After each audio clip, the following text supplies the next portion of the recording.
Vogue. I'm going to be the main evaluator for this lane. Corporal Canada is going to be another evaluator. This lane is how to evacuate casualties using litter carries. Risk assessment. It was raining a little bit today. Just watch out for the rocks. Don't slip, trip, or fall. There's a little bit of bees. Don't bother them. They won't bother you. So with this lane, conditions. You have completed triaging and treating a casualty. You're in charge of placing a casualty on a litter and transporting that casualty to an evacuation vehicle. Standards. Transport a casualty using the 4-person carry, low crawl carry, semi-overhead carry, and 1 unit selected carry. The unit selected carry is going to be the uphill carry at the end. Let's see requirements. 1 litter, 1 mannequin, 3 non-candidate litter bearers, and litter straps. So, as the candidate, all direction will be taken from you. You will be the number 1 litter bearer. You will be at the right side of the head of the patient. Litter bearer number 2, right side of feet, 3, left of head, 4, left of feet. With this, first thing you're going to do when you walk up to this patient, put the patient on the litter. As the candidate, you can get your support to help, but you will either be holding the litter or holding the patient.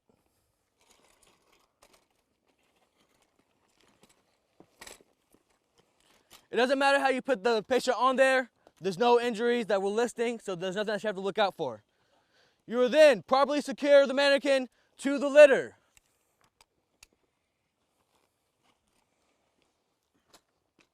From here, you will lift the litter up. By the commands, prepare to lift, lift. You'll give the command, 4-person carry, move. 4-person carry, move. You gotta follow me? This is where you will move out to the first obstacle.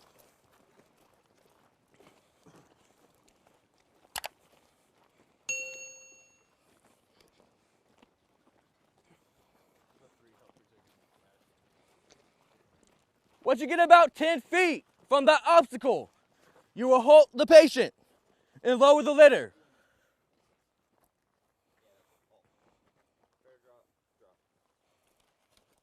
From here, the candidate will go to the barrier, clear any debris that may cause harm to you, your battles, or the patient.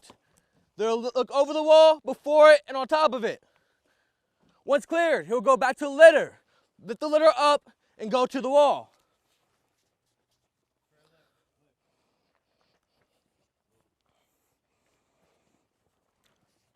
Once you get to the wall, you will halt. You will give the command, semi-overhead carry, move.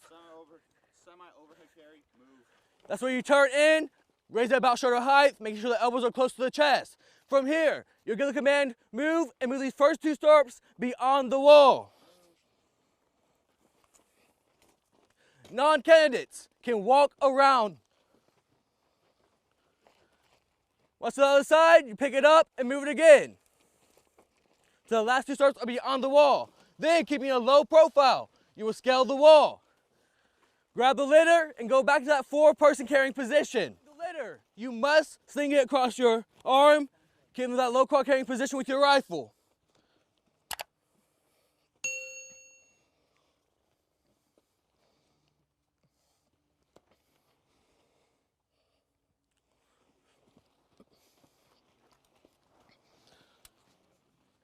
Once cleared, you'll go back to the litter. Lift it up and move closer.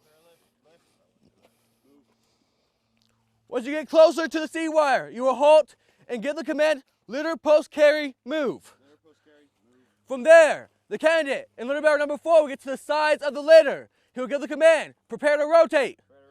2 and 3 will release their grip, take a step back.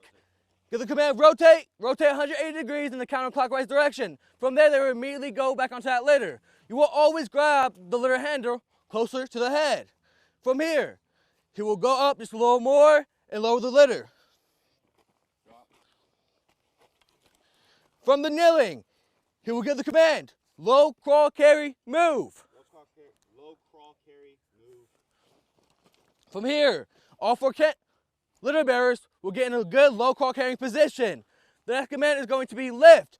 When he gives that command, he will repeat that command until all candidates or all litter bearers are through the C-wire.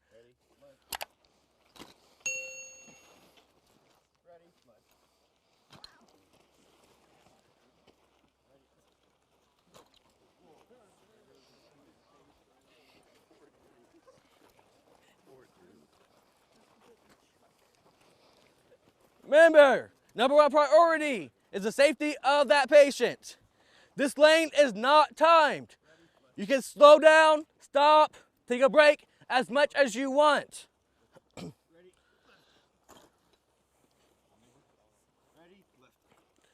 If you see that the mannequin is moving and coming off the litter, you can stop, readjust the mannequin, and tie back down those litter straps.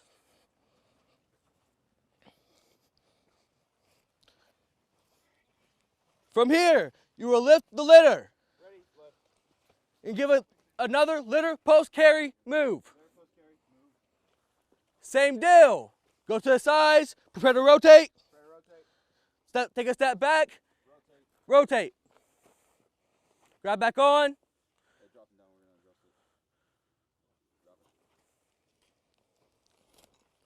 As a candidate, your support will do anything you say. Nothing more, nothing less. You are in charge of this squad, you are in charge of this team. Also, when going through the low crawl carry, we insist that you lift, not drag the casualty through the C-line. If you drag, that will be considered a murder. Paralift. Lift. From here, you will move out to get to this pink line.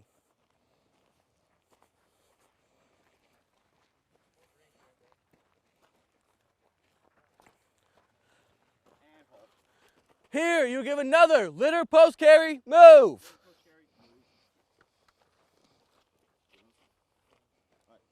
Try to rotate. Rotate. The next command you will give is uphill carry move. Uphill carry. Move. From there, you will travel safely to the end of the lane. Be careful, it's loose end. Don't trip, don't drop the patient. If you drop the patient, automatic no-go.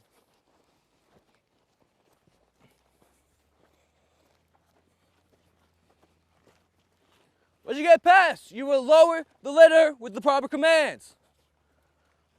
And that will conclude this lane.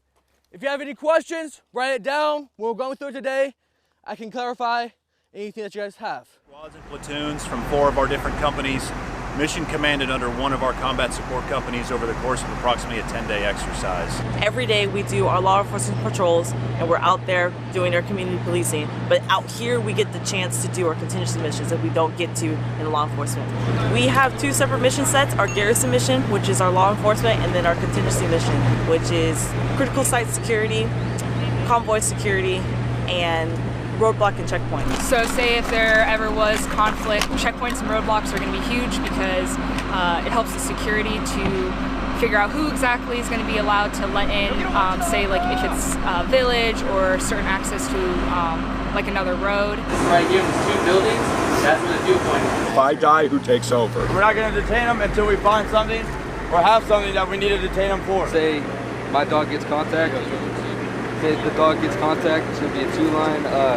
No, it's going to be a 9-line medevac, but for 2 people, myself and the dog. And you have to learn how to move cohesively. You have to know how to communicate and know your sectors of fire and the like. So it's not the same, so we have to come out here and get those repetitions.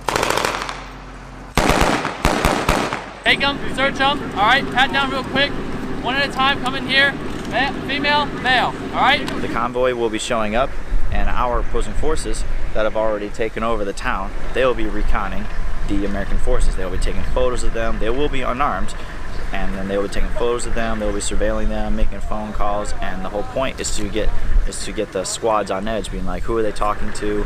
What photos are they taking? What is the point of this? Just to get them on edge, get them thinking, you know, what is the best course of action? So since 1775, every United States Army component has needed a policing element, and that's what the military police are here to do day to day, is to assist commanders in the maintenance of good order and discipline of their formations.